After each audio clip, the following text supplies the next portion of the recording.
शालेय शिक्षणात हिंदी सक्ती विरोधात मनसे आक्रमक, शासन निर्णयाची होळी करत केला निषेध। राज्य सरकारच्या शालेय शिक्षणात हिंदी सक्ती करण्यात आल्यानं या विरोधात मनसे आक्रमक झाली आहे। आज वाशी येथील छत्रपती शिवाजी महाराज चौकात मनसे विद्यार्थी सेनेतर्फे निषेध आंदोलन करण्यात आले। यावेळी राज्य सरकारच्या शासन निर्णयाची होळी करत राज्य सरकारचा निषेध करण्यात आलेला आहे।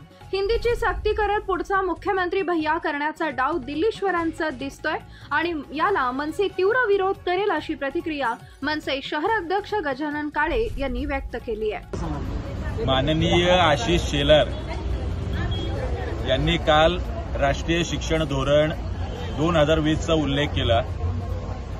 त्याची 100 पानं वाचून मी आज आशिष शेलारांना उत्तर देतोय। राष्ट्रीय शिक्षण धोरणात कुठेही हिंदी भाषा किंवा इतर भाषा, स्थानिक भाषा सोडून सक्ती करा असा कुठेही उल्लेख नाही। 3 भाषेचा सुतोवाच केलेला आहे, सक्ती करा असं म्हटलेलं नाही। 1ली ते 4थी आतापर्यंत जे काही शैक्षणिक धोरण होतं, महाराष्ट्रात 1ली ते 4थी पर्यंत आपल्याकडे मराठी बरोबर फक्त इंग्रजी होती। आता 3री भाषा परत महाराष्ट्र सरकारने करून हिंदीकरण करायचंय आणि पुढचा भविष्यातला 2029चा मुख्यमंत्री हा भैया करायचा की काय, असं काही नियोजन दिल्लीश्वरांचं दिसतंय।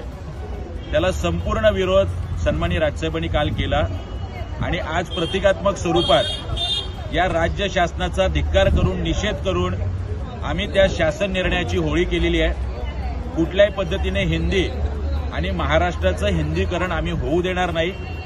तमिळनाडू असेल किंवा अन्य राज्यांनी जो कडवटपणा दाखवला, आज महाराष्ट्रात सर्व राजकीय पक्षाच्या नेत्यांनी आणि सर्व पक्षांनी हा कणा दाखवणं गरजेचं आहे आणि हे हिंदीचं आक्रमण आपण थोपून लावलं पाहिजे।